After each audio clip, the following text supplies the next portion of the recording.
राजस्व मंत्री भाई गोविंद सिंह जी,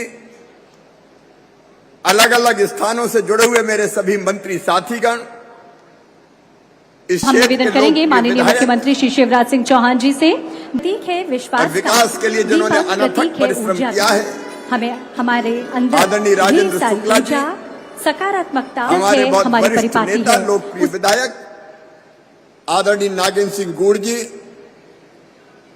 आदरणीय पंचूलाल प्रजापति जी, भाई श्री दिव्यराज सिंह जी, आदरणीय श्री श्यामलाल द्विवेदी जी, आदरणीय केपी त्रिपाठी जी,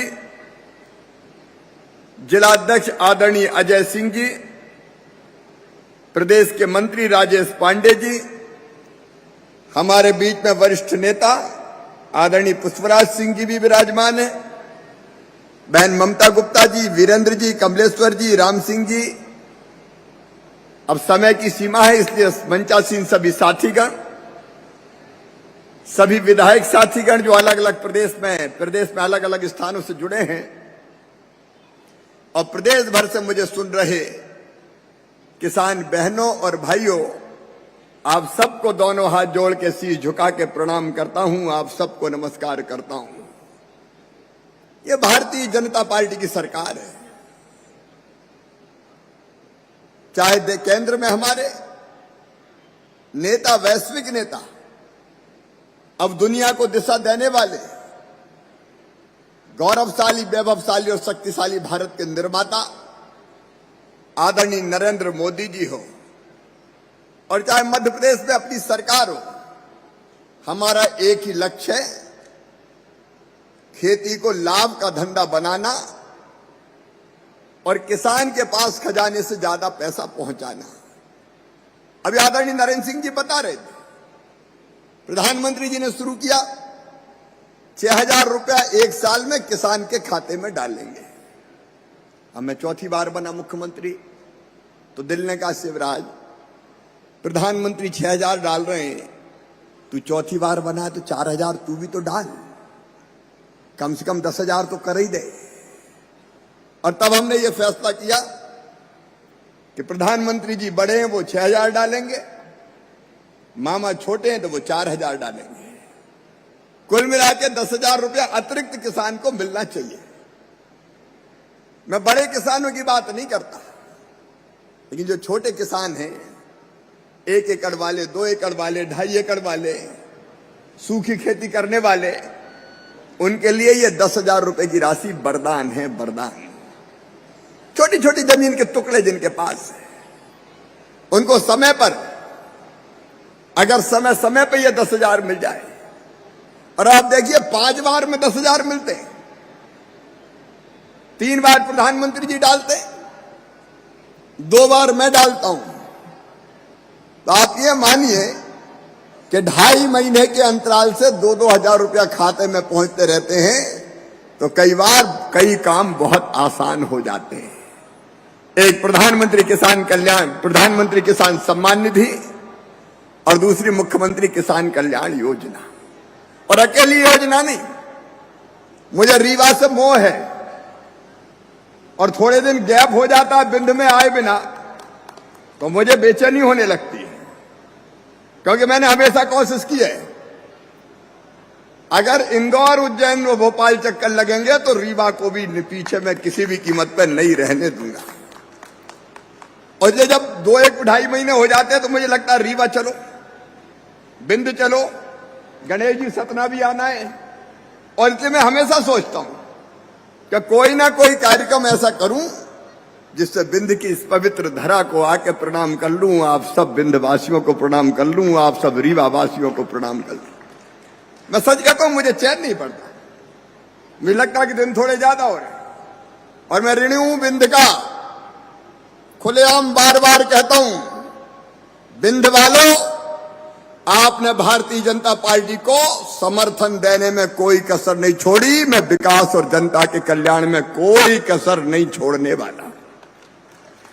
और जो 2-1 महीने पहले इसी मैदान में आए थे, 2 ही महीना हुआ होंगे, 2-1 महीने पहले इसी मैदान में आए थे, तब आपने एक तो एयरपोर्ट की बात करी थी, तब एयरपोर्ट के टेंडर हो गए, एक और कौन सी बात करी थी,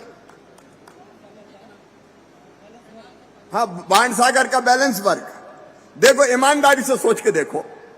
50 साल जिस कांग्रेस ने राज किया, वो कांग्रेस केवल बाण सागर में शिलान्यास के पत्थर गड़ाती रही, शिलान्यास के पत्थर।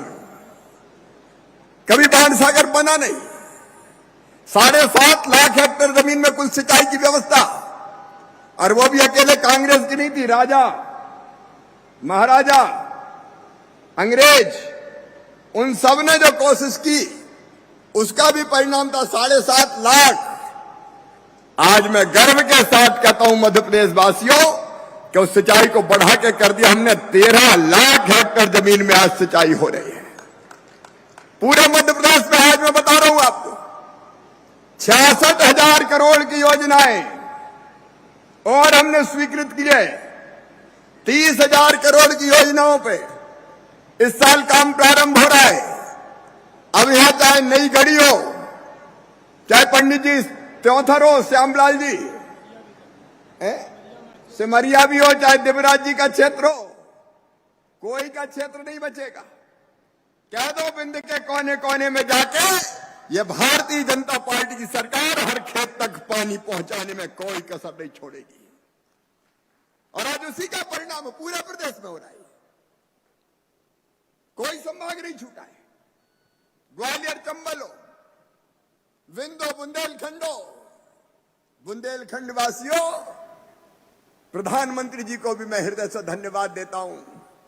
44,000 करोड़ रुपए की कैन बेतवा योजना जोड़ने की बन गई हमारी।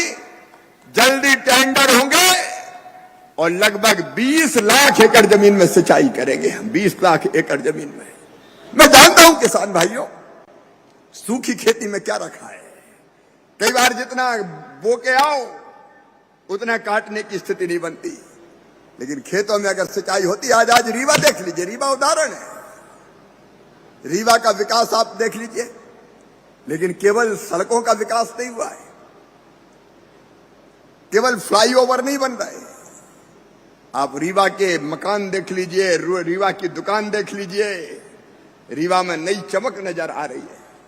और इसका कारण है कि फसल अच्छी हो रही है, तो किसान के पास पैसा आ रहा है, फसल बेचता, पैसा आता है, और वो पैसा लेके बाजार में जाता है, तो व्यापारी की दुकान चलती है। व्यापारी की दुकान चलती है तो कारखाने का माल उठता है, कारखाने का माल उठता है तो पूंजी का निर्माण होता है, और पूंजी का निर्माण होता है तो नए कारखाने खुलने लगते हैं। विंध्यवासियों और मध्य प्रदेश वासियों, आज मध्य प्रदेश की विकास दर 19.7% है। देश में, हिंदुस्तान में सबसे ज्यादा विकास दर है तो अपने मध्य प्रदेश की है। और उसका एक बड़ा कारण किसानों के हाथ में ज्यादा पैसा आना है। और इसलिए सिंचाई की योजनाएं, 4-5 चीजें हमने की है। उत्पादन की लागत घटे, उत्पादन बढ़े, अगर किसान को नुकसान हो जाए तो भरपूर राहत दें। मध्य प्रदेश के किसान बहनों और भाइयों, चौथी बार मैं मुख्यमंत्री बना तो कहते हुए तकलीफ होती है। कमलनाथ सरकार ने फसल बीमा योजना के 2200 करोड़ रुपया प्रीमियम जो राज्य सरकार था वो ही जमा नहीं किया, इसलिए 3,000 करोड़ रुपया किसानों को मिला ही नहीं। मैंने मुख्यमंत्री बनने के बाद सबसे पहला फैसला यह किया, उस कोरोना की कड़की में 2200 करोड़ रुपया निकल के प्रीमियम का जमा किया और किसान के खाते में वो 3,000 करोड़ रुपया पहुंचाने का काम किया। 19 का बीमा, 20 का बीमा, बाद में और पूरे प्रदेश में फसल खराब हुई तो ऐतिहासिक रूप से 7,618 करोड़ रुपया फसल बीमा के किसान को दिलाने का काम किया, तो भारतीय जनता पार्टी की सरकार ने किया। अब कमलनाथ तो एक धोखा और देके गए थे, कर्जा माफ, 2 लाख का सब तक माफ, सबका माफ। और बाद में हालत ये हो गई कि कर्जा माफ तो हुआ नहीं, डिफाल्टर और हो गए, ब्याज की गठरी सर पे चढ़ गई, लोग परेशान हैं। और फिर रीवा की धरती से मैं मध्य प्रदेश के सब किसानों को कहना चाहता हूं, कमलनाथ और कांग्रेस जो ब्याज की गठिया कर्जा माफी के नाम पर तुम्हारे सर पे छोड़ के गई है, उस ब्याज की गठरी को मामा हटाएगा, मैं ब्याज भरवाऊंगा ताकि किसान को डिफाल्टर ना रहना पड़े। चारों तरफ ऐसा आलम कर दिया उस समय कि अच्छे खासे किसान जो रेगुलर पैसा दे रहे थे उनको परेशान कर दिया। ये धोखा देने वाली कांग्रेस की सरकार कभी किसानों का कल्याण नहीं कर सकती। अब इस साल गेहूं के अच्छे रेट मिले, बाकी चीजों के दाम भी अच्छे हैं, लेकिन भारत की जरूरतों को देखते हुए, क्योंकि जिस ढंग से दुनिया में गेहूं की मांग है, हमने तय किया कि अपने गरीबों को देने के लिए गेहूं हमारे पास चाहिए, तो गेहूं का पर्याप्त भंडार भर के रखो। और इसलिए ये लगा कि जितनी तेजी से गेहूं जा रहा उतनी तेजी से अब जाता रहा, तो भारत सरकार को लगा कि अपने देश में कहीं गेहूं की कमी नहीं हो जाए, क्योंकि अपन को भी तो फ्री में राशन देना कि नहीं देना, गरीबों का भी देना है। देखो भैया, ये सरकार किसानों से खरीदती है, आपको पता है 2000 रुपया से ज्यादा पर क्विंटल, और गरीबों को 5 किलो तो फ्री में ही मिलता है और 5 किलो 1 रुपया किलो मिलता है। कभी देखी ऐसी सरकार जो 20 में खरीद के 20 रुपया खरीद के और फ्री में बांट दे, 1 रुपया में बांट दे। ये भारतीय जनता पार्टी की सरकार है। एक तरफ किसानों का कल्याण, एक तरफ गरीबों का कल्याण। अभी मुझे लगा कि निर्यात पर प्रतिबंध लगाए, हालांकि जिन लोगों ने निर्यात के लिए गेहूं खरीद लिया है, मैंने बात की भारत सरकार से, आग्रह किया कि जिनका बिक गया है, आपके पोर्ट पर पहुंच गया है, वो गेहूं तो बाहर चला जाए, नया ना बिके, लेकिन फिर भी अगर कोई किसान के पास गेहूं रह गया हो तो चिंता मत करना रे बहनों और भाइयों, खरीदी की तारीख बढ़ा के मैंने 31 मई कर दी है। 31 मई तक तुम्हारा गेहूं खरीदेंगे, कोई चिंता की बात नहीं है। जो आपके पास है उसको उचित मूल्य पे खरीदा जाएगा। और इसलिए जब जहां जैसी जरूरत किसान को पड़ती है, हम वैसी व्यवस्था लगातार बनाते चले जाते हैं। मेरे किसान भाइयों और बहनों, एक अपील आज जरूर करना चाहता हूं, भावुक अपील करना चाहता हूं, एक निवेदन करना चाहता हूं। प्रधानमंत्री जी ने भी वो निवेदन किया, और ऐसा नहीं है कि मैं जो कह रहा हूं वो पूरी की पूरी खेती में करो, लेकिन एक आगाह कर रहा हूं मैं कि रासायनिक खाद और कीटनाशकों से हमारी धरती का स्वास्थ्य खराब हो रहा है। धरती का स्वास्थ्य खराब हो रहा है। लंबे समय तक ये चला तो धरती बंजर हो जाएगी। एक, कीटनाशक और खादों के कारण अन्न प्रदूषित हो रहा है, और उसको खा खा के कई तरह की नई नई बीमारियां हो रही है।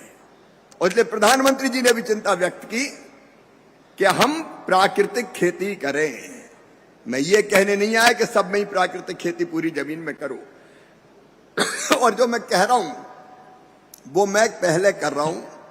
मैं खुद इस साल 5 एकड़ जमीन में प्राकृतिक खेती करूंगा।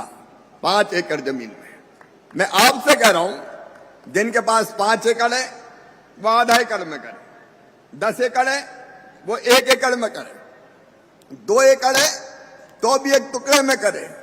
प्राकृतिक खेती की ट्रेनिंग देने लोग आ रहे हैं, यहाँ कलेक्टर हैं, अपने यहाँ ट्रेनिंग वाले कब आने वाले? अच्छा, ट्रेनिंग यहाँ भी की, लेकिन यहाँ कैसी माशाअल्लाह हुई होगी, यहाँ कैसी हुई होगी ये पूरी। देखो इसमें क्या होता है, एक गाय इसके लिए चाहिए अपने पास। एक गाय का गोबर और गोमूत्र 30 एकड़ जमीन के लिए पर्याप्त होता है। एक विधि है जिससे गोमूत्र में गोबर मिला के, पानी डाल के, गुड़ डाल के घोलते हैं, उसकी विधि आपको समझाएंगे। और वो होता है जीवामृत, जो जमीन में मित्र कीटों को बढ़ाता है, केंचुआ इत्यादि। और उसको डालने के बाद जब हम खेती करते हैं तो फसलों का उत्पादन नहीं घटता। जैविक खेती में और इसमें अंतर है। जैविक खेती मतलब गोबर की खाद डालना, ये जैविक खेती नहीं है, ये प्राकृतिक खेती है।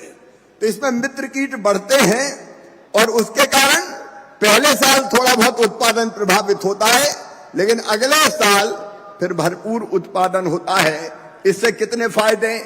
एक, खाद का पैसा बच जाता है। लागत कम होती है, कीटनाशक का पैसा भी बचता है, क्योंकि जो जीवामृत घन जीवामृत है वही कीटनाशक का काम करता है। अलग अलग लागत बहुत कम हो जाती है, पानी की जरूरत कम पड़ती है, और जो फसल आती है, जो अन्न आता है या फल और सब्जियां पैदा होती है, वो बिना किसी दोष के, बिना किसी प्रदूषण के होती है, जिसको खाने से कोई रोग हो नहीं सकता। सचमुच में आप सोच के देखो, अगर ऐसे ही खाद हम डालते रहे तो आने वाले पीढ़ियों के लिए धरती फसल उगाने के लायक नहीं रहेगी। इसलिए मैं फिर कह रहा हूं, पूरी जमीन में मत करना, आधा एकड़ में जरूर करके देखना, आपको विधि समझाएंगे। और गाय तो अब ज्यादा लोगों के पास है नहीं, क्योंकि बैलों से खेती होती नहीं है। तो एक फैसला मैंने किया है कि जो किसान प्राकृतिक खेती करेगा और प्राकृतिक खेती करने के लिए एक गाय खरीदेगा, उस किसान को 900 रुपया महीना सरकार के खजाने से दिया जाएगा गाय के पालन के लिए, ताकि गाय को पाल भी सके। अब गाय के दूध का भी उपयोग करना, गाय के गोबर का, गोमूत्र का खेती में उपयोग करना। अपन करके तो देखें, 2 साल 3 साल करके देखो, फायदा अगर हुआ तो आगे करेंगे, और नहीं हुआ तो अपन स्वतंत्र है, लेकिन फायदा होगा ही। एक निवेदन मेरा आज आपसे यह है।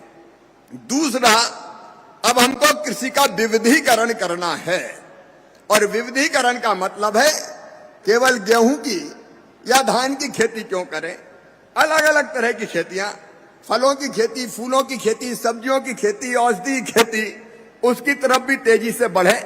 हमने एक नई नीति बनाई है, और उस नीति के अंतर्गत हमने ये तय किया है, जैसे सीहोर में एक कंपनी आई, उसने कहा उसको तुलसी और अश्वगंधा चाहिए, तो सीहोर के पास 5000 एकड़ जमीन में तुलसी और अश्वगंधा की खेती हुई है। कंपनी ने कांटेक्ट कर लिया कि पूरी इस भाव में खरीदूंगा, कंपनी खरीदेगी, तो किसान को कोई घाटा ही नहीं है। पहले से अगर पता चल जाए कि इतने रुपया इस फसल के मिलेंगे, तो किसान को क्या तकलीफ है। हमने एक नई योजना बनाई है कि जिस कंपनी को जिस चीज की जरूरत है, किसान से कांटेक्ट कर ले, किसान उस चीज को पैदा करे, और भाव बोने के पहले तय कर ले, और फसल पैदा होने पे उस भाव कंपनी को दे दे, और इससे ज्यादा प्रॉफिट हो तो ही दे, गेहूं से और बाकी चीजों से नहीं तो नहीं, तय ही नहीं करे। तो इस बार व्यापक पैमाने पर शुरू कर रहे हैं। उससे क्या होगा, अलग अलग चीज जिसकी जरूरत है उसकी खेती हम करेंगे, और किसान को परंपरागत फसलों से ज्यादा फायदा होगा। हमको ऐसे कई तरह तरह के रास्ते निकालने पड़ेंगे, जिससे किसान को ज्यादा पैसा मिल सके और खेती लाभ का धंधा बन सके। और इसलिए आज पूरे प्रदेश के किसानों से मेरा अनुरोध है, प्राकृतिक खेती के लिए और कृषि के विविधीकरण के लिए, मतलब बाकी अलग अलग फसलें लगाने के लिए भी आप आगे बढ़ने का काम करें। आज एक और अद्भुत योजना, स्वामित्व योजना। अरे गांव की जो जमीन है अपनी, गांव का जो घर है अपना, वो रिकॉर्ड में है ही नहीं। अब किसी ने बढ़िया मकान गांव में बना रखा है, लेकिन उस मकान पे बैंक का लोन नहीं मिल सकता, क्योंकि रिकॉर्ड में कहीं है ही नहीं। अब इतनी कीमती संपत्ति गांव में, क्यों भैया हमारी संपत्ति की कोई कीमत नहीं है, कोई रिकॉर्ड ही नहीं था उसका। अब हमने तय किया है, प्रधानमंत्री जी भी जोर दे रहे हैं, स्वामित्व योजना के अंतर्गत गांव की सारी संपत्तियों का, राम सिंह की, श्याम सिंह की, गोविंद सिंह की, कोई की भी हो, उसका सर्वे करके और संपत्ति के स्वामित्व का अधिकार पत्र उसको देंगे कि ये इनकी संपत्ति है, और उस अधिकार पत्र पे बैंक आपको लोन देगा। संपत्ति की कीमत होगी, बाकी चीजें आप ले सकेंगे, जमीन खरीदना, जमीन बेचना रिकॉर्ड के साथ ये आसान हो सकेगा। आज 3,70,000 ऐसे गांव के भाइयों और बहनों को हम स्वामित्व का अधिकार दे रहे हैं, और हम 2 साल में पूरे मध्य प्रदेश में सबको दे देंगे, ताकि अपनी संपत्ति की कोई वैल्यू और कीमत हो, और उसके आधार पर उसको लोन मिल सके, दूसरा वो काम कर सके। आज हमने उनके वितरण का भी कार्यक्रम रखा है। और एक बात और भैया, पर की साल हमने मूंग खरीदी, अब मूंग खरीदी तो एक हिस्सा तो केंद्र सरकार ने उठाया, बाकी हमारे पास रखा रह गया क्योंकि किसान की तो मूंग खरीदी।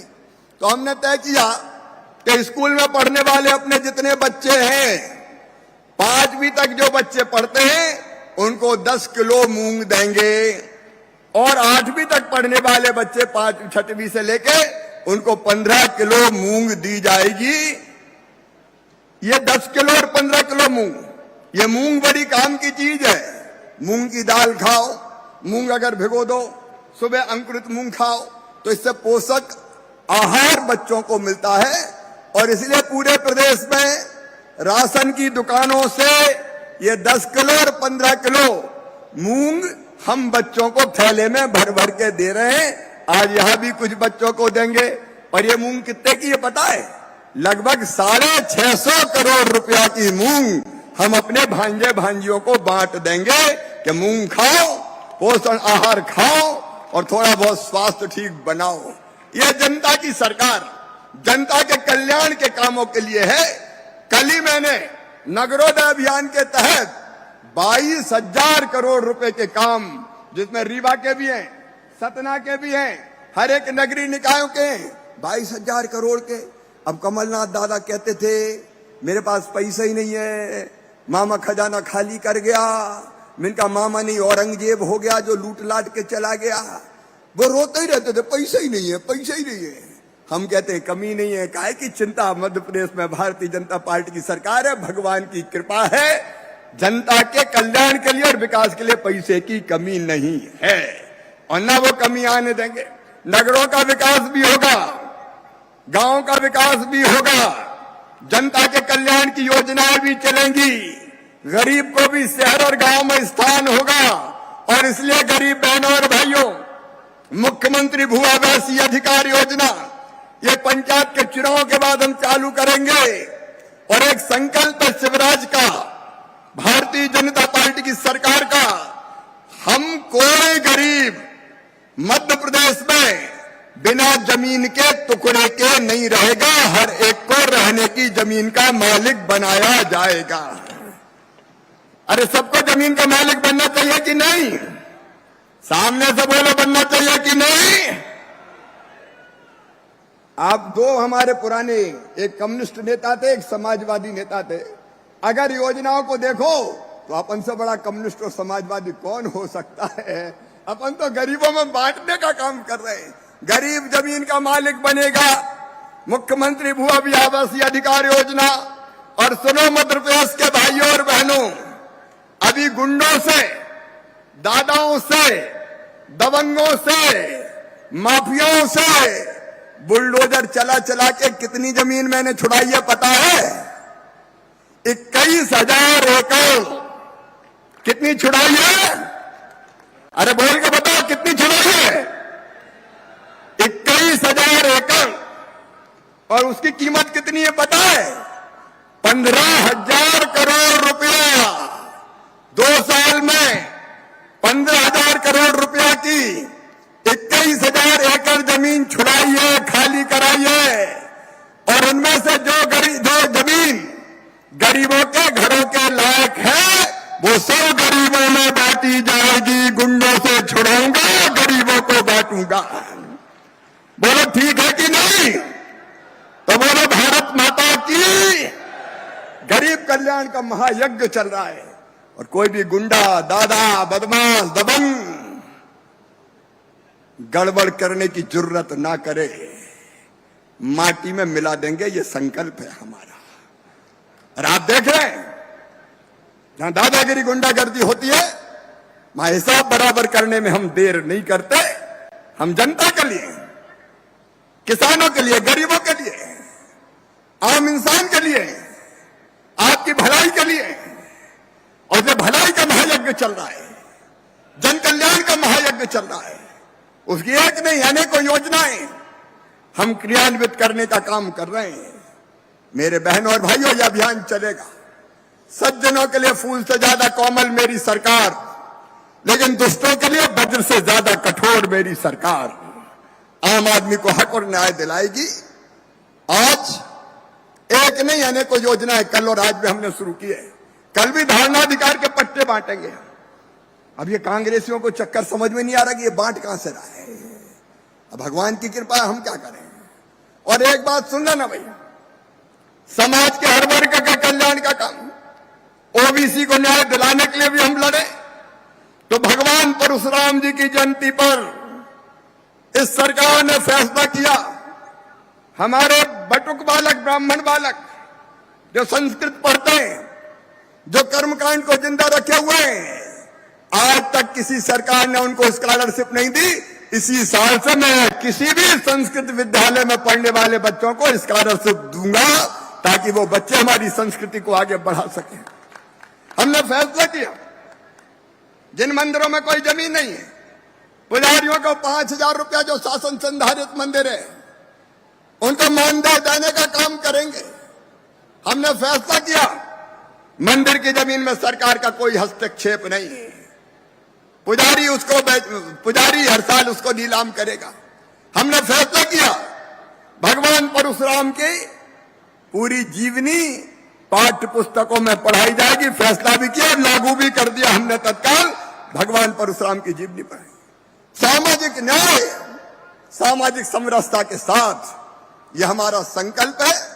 आज मैं सभी प्रदेश के किसान भाइयों और बहनों को बधाई देता हूं। आज उनके खाते में 2-3 दिन पहुंचने में लगते हैं पैसा, क्योंकि सिस्टम के कारण थोड़ा समय लगता है।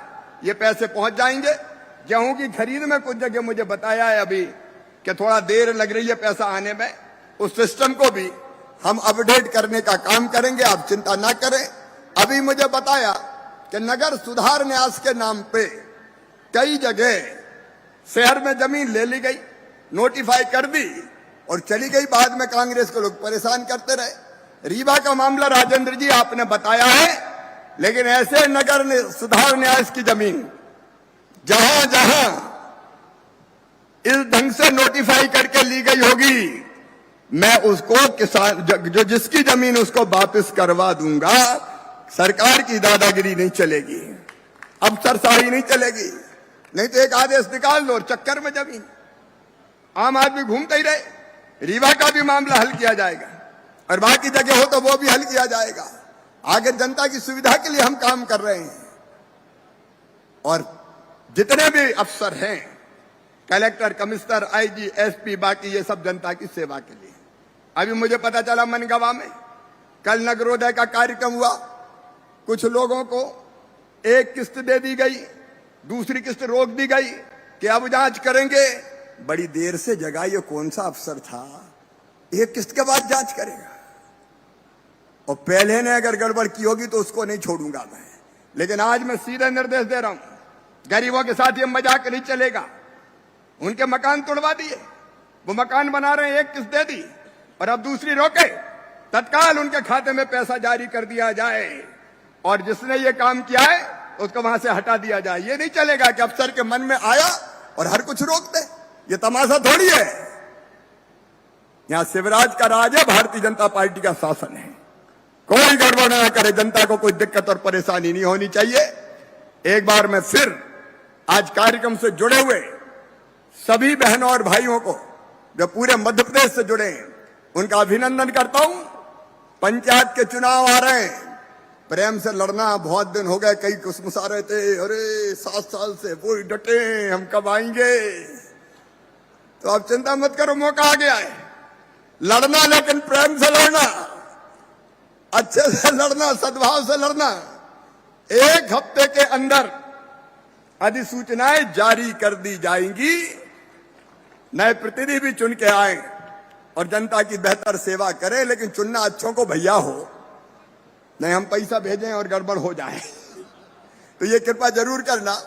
आप सबको बहुत बहुत धन्यवाद, प्रणाम, नमस्कार। मेरे साथ बोलो, भारत माता की, भारत माता की। बहुत बहुत धन्यवाद। हार्दिक धन्यवाद माननीय मुख्यमंत्री श्री शिवराज सिंह चौहान जी, आपके इस प्रेरणास्पद उद्बोधन के लिए। मध्य प्रदेश की खुशहाली, समृद्धि और प्रगति के लिए कृत संकल्पित प्रदेश के ऊर्जावान मुख्यमंत्री श्री शिवराज सिंह चौहान जी, आपसे हमारा विनम्र आग्रह है, मुख्यमंत्री किसान कल्याण योजना के अंतर्गत प्रदेश के 82 लाख कृषक परिवारों को 1700 करोड़ रुपए से अधिक का ऋण वितरण सिंगल क्लिक के माध्यम से करने का कष्ट करें। हम सब भी जोरदार तालियों के द्वारा सम्मिलित हों इस प्रयास